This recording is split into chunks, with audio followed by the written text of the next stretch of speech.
There are movies that make us laugh. There are movies that make us sad. There are movies that make us cry.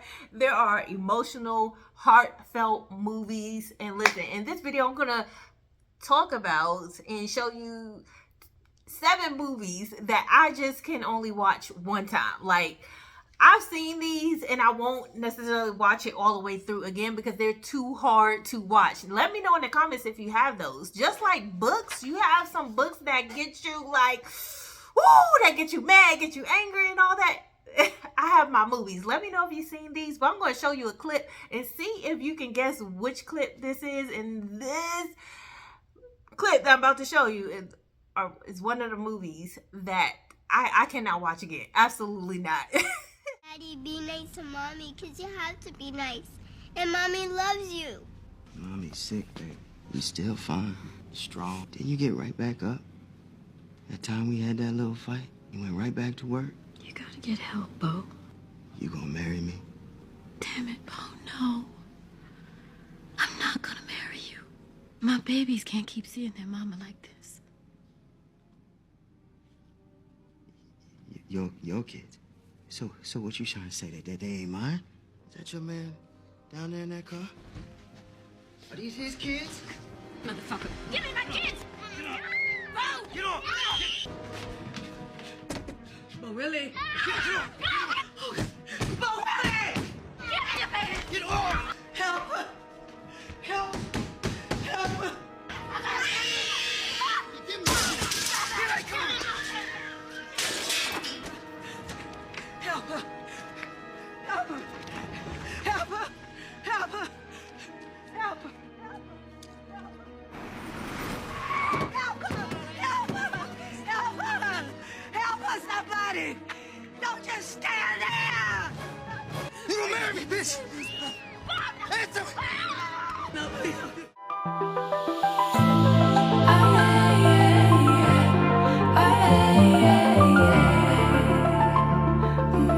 Thank you so much for tuning into my channel. I am Darnaya Darice, first name, middle name, if this is your first time here. Now listen, if you saw that clip and you guessed 4 Colored Girls, you guessed right. That movie was directed by Tyler Perry and it came out 2010. And that movie follows a group of women, and these women, most of them I believe were staying in the same apartment in Harlem, or apartment building, and they're going through each different issues. Like one has going through abuse, have an abusive lover. One is found out the husband living a double life. One, I believe, played like by Loretta Devine. She's like a counselor, or she has a magazine or something like that. She's something. What was she? I wrote it down. What? Because I can't remember. But I believe she's something, but she cannot get her love life in order. And there's so many stars in this movie. It was Michael Ealy that you see in the scene, Felicia Rashad, Loretta Devine, like I said, is in there. Kimberly Elise is one of the girls. Janet Jackson, Anika Noni Rose, Omari Hardwick. Can't get his name out.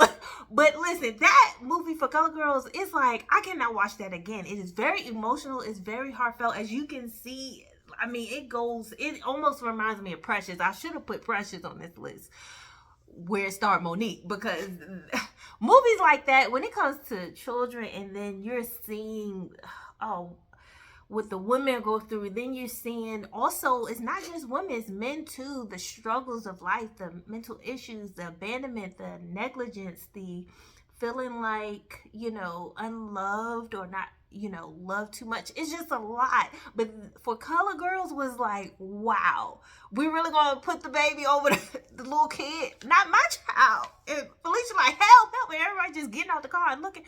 No, I can't. And they had this powerful scene where all the girls, all the ladies, the main ladies, were grouped together and they do this like emotional face. Even Whoopi Goldberg, I forgot about Whoopi. She was in that movie. But if you've seen For Color Girls, let me know. It's just something I can't watch again. Now, the next one, movie number 2, is Amistad. I don't know if years ago in 1997 when it came out, If you saw that movie with Jaimin Hansu, I believe that's how you pronounce his name, is Djimon. He's handsome and he's a very good actor, okay? He's still acting. He did so well in that movie. I was like, no, sir. No, sir. I cannot watch this again. Slave movies, it's hard for me to even just read slave books or read about what our ancestors or some of our ancestors went through, or just anything when it's dealing with physical harm to other people, emotional harm. That's just hard for me. But if you saw Amistad, you saw a group of African people were taken, and this is dealing with the Spanish issue, and they center around 1839, and they actually revolt. They take control of the ship that they were on, but while you're watching the movie, you're seeing them unclothed, you're seeing them dehumanized, packed in little tiny spaces, using the bathroom on themselves, and then some, choosing to, take their life away, jump in the water and drown versus being held captive. And some decide, no, we're going to take our freedom, because they understood nobody is going to give us freedom. We must take it. We must demand it. We must stand on our 2 feet. And we're going to fight our way through this, because no, there's no way. But that movie was so hard to watch. I can't watch again, but it will be a movie that I will always remember. Third movie is the Titanic. Now, this is a classic, so I know most of you have seen the Titanic. Well, I don't know that. I'm assuming, okay? I'm assuming a lot of people have seen the Titanic. If you haven't, let me know. If you have, what was your favorite part? But you had Leonardo DiCaprio in that movie, and that is like one of the first movies that I remember seeing by Leonardo, okay? Okay, but my girl, Kate Winslet, who played Rose, she didn't save Leonardo. She was claiming, you know how you do that lust. Oh, I love you, baby. I'm gonna make sure you good. And at the end, she did. Bye. Sorry, can't save you this time. But that movie was hard to watch. That movie kind of gives me the have and have nots feel. You get to see how the wealthy, some of the rich were enjoying their wealth, and then you see what happens to some of the kids and everyone else on the ship. So that was hard to watch, but Titanic may be one I could watch again. That's one I could possibly watch, but I don't know. It's just, I don't know. I don't know why sometimes it gives me Notebook vibes, even though Notebook, you kind of, ooh, that's a bit of heartbreaking too. I should have put that one on the list. And Titanic was also released in 1997, and Titanic was done, I believe, James Cameron. James Cameron directed that one, and that was such a good movie. Now, the fourth one, I had to write down notes so I remember which ones I wanted to highlight, was Fruitvale Station. Now, Michael B. Jordan starred in this, and he portrays a young man named Oscar Grant. If you haven't heard the story of Oscar Grant or what happened, and there's countless, say their names, okay? There's countless of our people, our young people who have went through this issue. He did not survive in real life. This is based on a true story. This movie was really hard to watch. I mean, I have 2 sons, 2 daughters, and I cannot, oh my goodness, I don't know. I can't tell you what I do, what happened. If I could, oh my gosh, it's so heartfelt. Michael does a great job portraying Oscar, and unfortunately Oscar was one who succumbed to police past brutality. He's no longer here unjustly. It was uncalled for the interaction was uncalled for. He wasn't even one who was necessarily involved in the issue, but somehow he got pulled in. It was just hard to watch. And he had a young daughter. But if you've seen Fruitvale Station, let me know. Do you remember that movie? It was Ryan Coogler who directed that, and that came out in 2013. Now, the fifth, is this the let me see what I'm on. I think I'm on the 6th. All right, so that was Fruitvale Station was the 5th one. The 6th movie that is so hard for me to watch that I cannot watch again, that's Hotel Rwanda, okay? And Hotel Rwanda, let me see, I wrote that. It came out 2004. Now, slide in note, that's the year I graduated high school. 04, class of 04, okay, yeah. But it came out 2004, and that movie was really hard to watch. It was directed by Terry George. Don Cheadle starred in that movie. In that movie, you're dealing with tension between two people groups of the same people, if you will. I believe they're called the Tutsis and the Hutus, and you in that movie you kind of see how the tension gets instigated and kind of pushed on by certain other people, okay? And Don Cheadle is trying to save his family. You're gonna go through the motions of how they get in captivity and escape captivity. Like, it is hard to watch. I cannot watch that again. But it again is based on a true story. So just like Amistad, you're dealing with like historical drama of things that happen, all right? Or, real life events. And the last one, I told y'all we're going to keep you long. I'm not going to keep you long today. But the last one, number 7, is South Central. Now, this is what we called back in the day hood movie, I guess, if you will. But South Central was hard for me to watch. My man, J-Rock. And listen, it was today when I found out J-Rock was actually portrayed by Christian Coleman, the track star.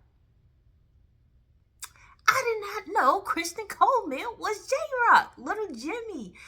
I'm thinking, I didn't know what I was thinking. I was thinking that it was Ahmad. He looks like the Ahmad from Soul Food. If you watch the movie Soul Food and you see the little boy Ahmad, that's who J-Rock remind me of. But it just so happened to be Christian. I'm like, okay, Christian, track and act. Track and act. Run and act. But this movie was also one that was really rough to watch because you have a dad who's portrayed by the dad's name is Bobby, and he's portrayed by Glenn Plummer.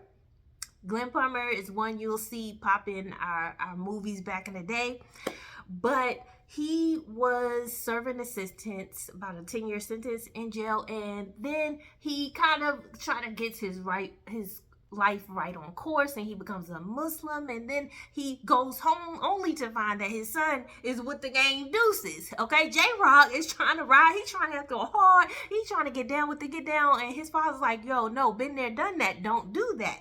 But of course, the head is hitting the rocks, okay? The head is hard. He's not listening, okay? And so J-Rock finds himself in rock in a hard place, and unfortunately, I believe, if I remember correctly, he gets shot in the back. I want to say he gets shot in the back, if I remember correctly. But it was one of those movies that is hard to watch. I can only watch that one time. Okay, some of these, if I'm just watching at somebody's house or family watching or something, I can watch. Now, a movie I can watch over and over again is The Five Heartbeats. That is one of my childhood favorite movies, okay? We used to watch it every Thanksgiving. Now, that's not a movie that's necessarily like... Now, it had some parts that were hard to watch, But that's one I can watch over and over again, even though they're tackling music industry issues, racism issues, different things of that nature. But woo! Let me know if you've seen any of these movies. Which ones are hard to watch for you? Which ones left you crying or emotional stance? And I wanted to say A Beautiful Mind. I don't know if I mentioned that one.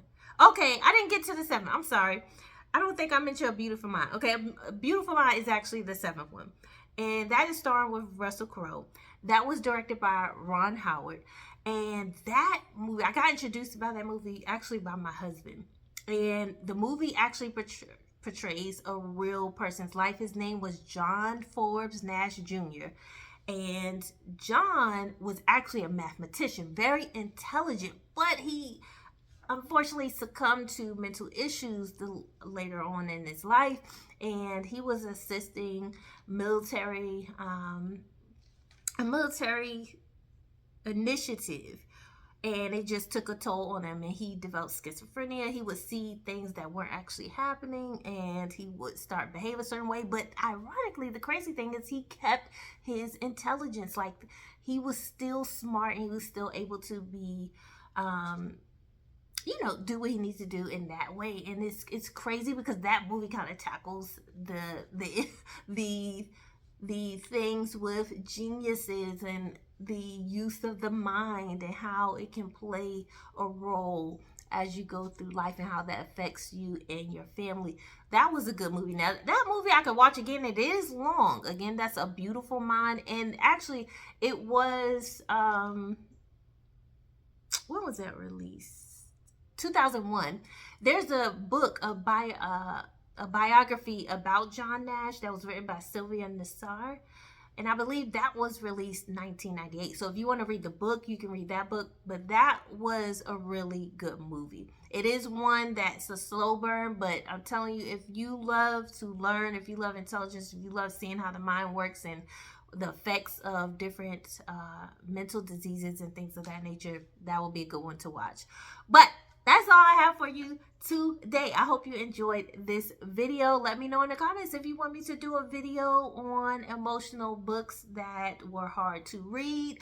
Let me know and I'll go ahead and drop that. But I hope you enjoyed this video. And until next time, in between time, always remember to keep rising.